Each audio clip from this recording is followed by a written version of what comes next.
Қызым саған айтам, келінім сен тыңда. Әйел үйдегі ырысың, ұл айбарлы қылышың, қыз түздегі өрісің, келін кеңейген тынысың.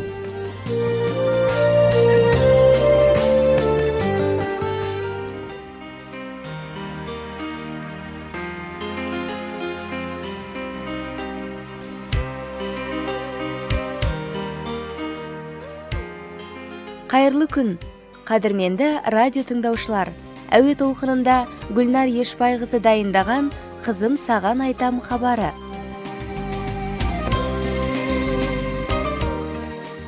Табиғаттың мизамы сол әуелгі, күн болмаса түнек басар әлемді. Меңіреу боп жүрмесін деп еркектер, шұғыладан жаратты әйелді. Күн болмаса кім ерітер мұздарды? Ағашы жоқ таулар қандай ызғарлы. Жігіттерге ыстық сая болсын деп, мәуелерден жаратыпты қыздарды.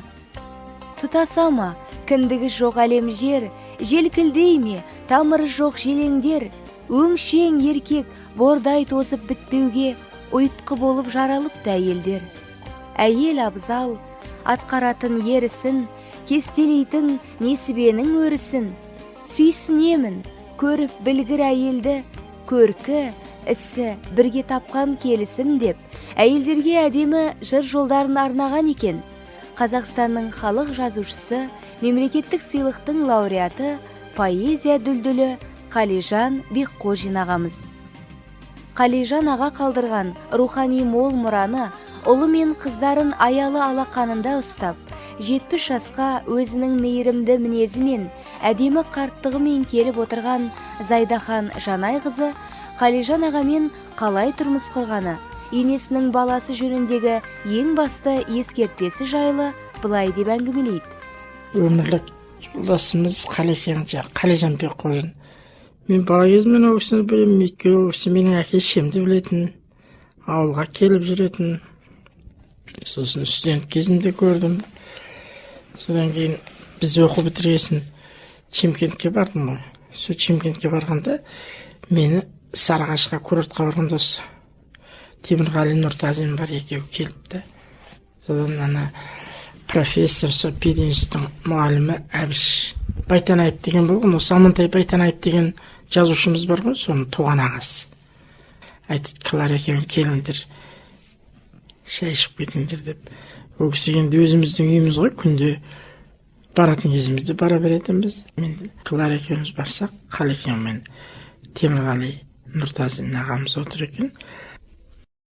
Сосын Мырзай апай айтты, атың шықпай тұрғанда қазір жас кезінде осы Қалижанға шық, ол жақсы, епек ақын, талантты, сондай дархан кісі жақсы деп. Сосын мен ойланып қалдым, қалай болар екен деп. Сосын тағы да келіп сөйтіп жүрді, сөйткенде бір жазғы демалыстың кезінде келді. Содан қосылып Алматыға көшіп келдік. Алматыға көшіп келгесін мен Жұбанов мектебін істедім.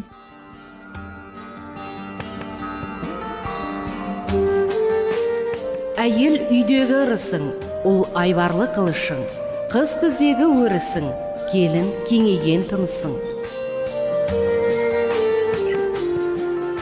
Енем, енді шыдау керек, әкесі де горячий еді, Қалижан да горячий деп қояды. Соған шыда деп барғанда айтып қоятын. Сонда жақсы етеді, осы қайтыс болды. Бірақ алыс тұрмыз, барғанда біз киім кешегін, шай, тәттілерін, өрік мейізін алып барып, сонда риза болып бізді қарсы алып жүретін еді. Ол кісі өмірден өтті. Сізді жақсы көрді ме? Енді біз ол кісімен көп бірге тұрған жоқпыз, анда-санда бір барып қайтамыз, сонда жақсы көріп жатады. Өзіңіз келініңізбен араңызда қарым-қатынасыңыз қалай? Келінді қалай түсінесіз? Қызыңыздың бойындағы қасиеттер келініңіздің бойынан табыла ма? Көп келіні бар құрбыларым сұрайды ғой, келінің қандай деп. Мен айтамын, мен сіздер сияқты бірінші келін анау, екінші келін мынау, үшіншісі мынау деп айта алмаймын. Өйткені менде бір-ақ келін бар. Ол жақсы болса да жақсы, жаман болса да жақсы деймін. Менің тілегім осы маңдайымдағы жұлдызым, жалғыз ерланым, соның қойнында жатқасын, келіннің қойны құтты болсын деймін. Басқа келінмен есептесіп, жаңа біреулер, ой, келініңді жұмсамайсың ба? Келін қайда деп жатады. Мен оны келді ма, істеді ме істемеді ме оны мен есептеспеймін. Маған сол ерланымды бақса, соны сыйласа, өздері жақсы тұрса болды. 4 жылдай келінді қолымды ұстадым. Сол Қалекең үйге беріп, қазақ фильмде 2 комната үйге шығардық.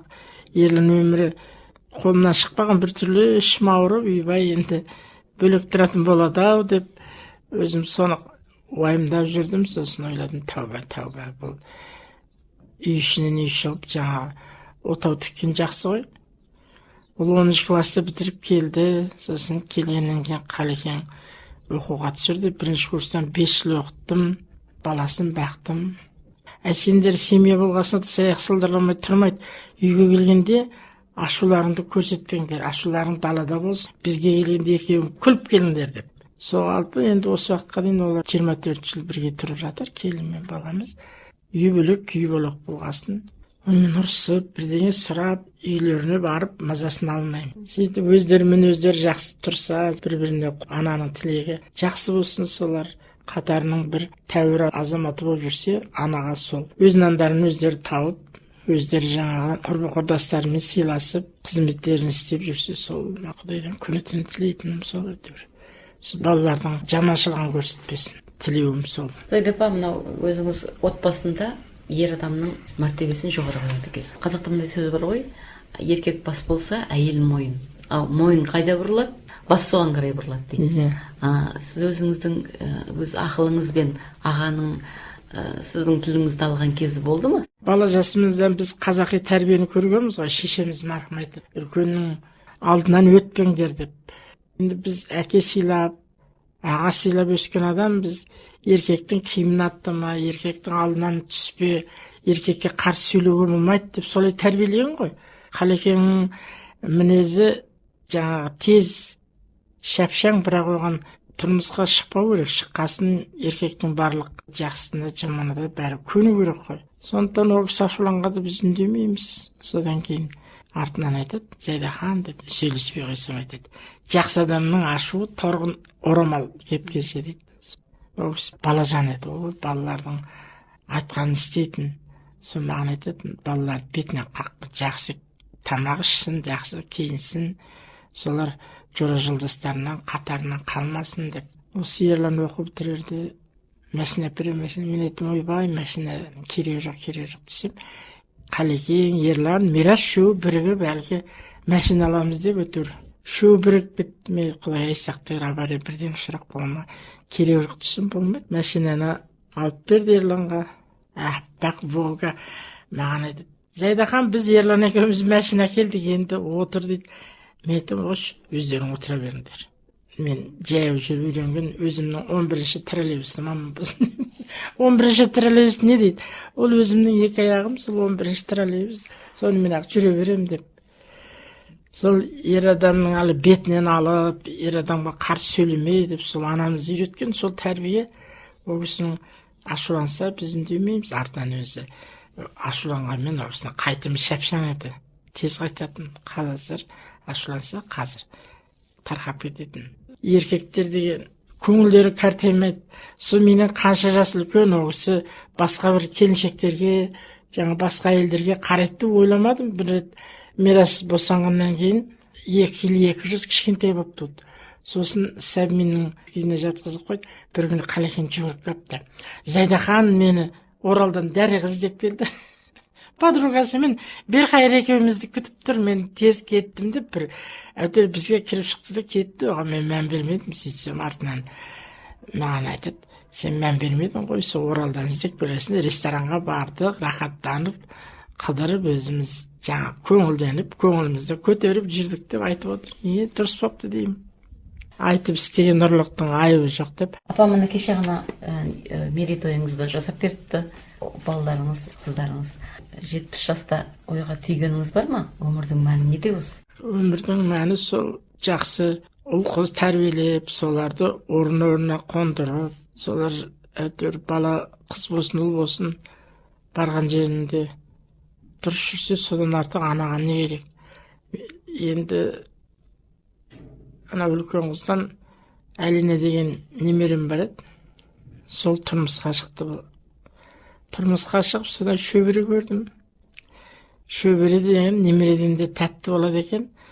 Ананың қылығы келгенде ерсіл-қарсыл жүріп, апа деп жүргені біртүрлі адамға сондай жақсы, өте бекер өмір сүрмедім деп ойлайсың. Өйткені әлгі қазір анасы бір адамдар кәртаймайды дейді. Енді керісінше кеше менің тойымда асап айтып жатыр, баласы жақсы адамдар кәртаймайды деп. Құдайға шүкір, әйтеуір балалар жаман емес, әрқайсысы өздері орнында. Ағаның өзі Нұрғожа ақынның ұрпағы екен да? Ал сіз өзіңізді Машһүр Жүсіп Көпеевтің ұрпағы екенсіз, Асылдың тұяғы екенсіз. Ол кісілерден өткен, атаңыздан өткен өзіңізде қандай қасиет бар деп ойлайсыз? Өзімде сондай ешкімге мен жаманшылық ойламаймын. Сол жұрттың бәріне болсын деймін. Баяғыда анамыз марқұм айтатын, айналам аман болсын деп. Ол кезде түсінбейміз ғой, жас кезімізде. Ойлайтынмын, айналада нақсы бар екен деп. Енді мына өскесін жаңа чора жолдас, айнала, тамыр таныстар, солардың бәрінің бас аманшылығы, жаңағы солар аман жүрсе, үй іші бала шағасы деп, соларды да ойлап қоясың. Орта деген сол екен. Жақында осы өзімізбен араласқан Баймұрат пен Баянның басына сондай ауыр қайғы түскенде, сондай мен соларға жаным ашып қайғырдым. Сонда анам марқұм есіме түсті, айналаң аман болсын деген осындайдан болады екен ғой. Құдай енді қалғандарға өмір болып, Баймұрат пен Баянға Құдай қуат берсін деп, баласы болғанда керемет бала еді. Айналаның аманшылығын тілеймін. Барлық шаңырақта балалар бар, солар аман болсын деп тілеймін. Ананың ақ тілегі. Біреудің жаңағы ренішін көрмейік, бала шағаларымыз аман болсын деп, халқымыз аман болсын деп, соның тілеп отырамын.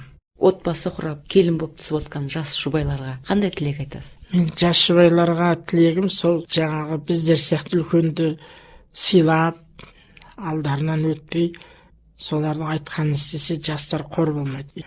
Олар да ертең ене болады, әлгі ұлық болсаң кішік бол деп, үлкенді сыйлағаннан олар кем болмайды. Үлкеннің тілін алғаннан. Бірақ қазіргілер бір түрлі бір қазақи тәрбие жақсы ғой. Енді қазақша оққан мына немерелерім айтам, сен болашақ бір үйдің иесі боласың. Ана немеремді тұрмысқа бердім, жаңа шөберенің шешесі. Бір күні енесі айтыпты, нан илеу білесің бе деп. Білем деп айттым дейді, әжем маған үйреткен деп. Тамақ істеу білесің бе? Білем.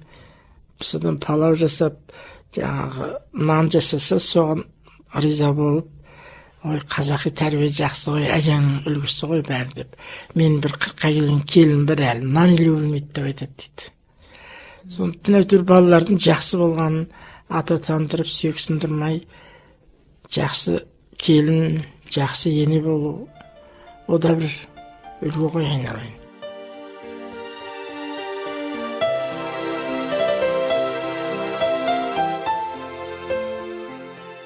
Әуе толқынында өз өмірінен сыр шерткен, ол қыз өсіріп, немере шөбере сүйіп, сүйікті әже атанып отырған ұстаз Мәшһүр Жүсіп Көпеевтің ұрпағы Қазақстан халық жазушысы Қалижан Бекқожинның жары Зайдахан Жанайқызы. Хабардың дыбысын қадағалаған әрі әнмен әрлеген Советхан Мейірханұлы, хабардың редакторы Гүлнар Ешбайқызы, оқыған Айжан Жұмабекқызы.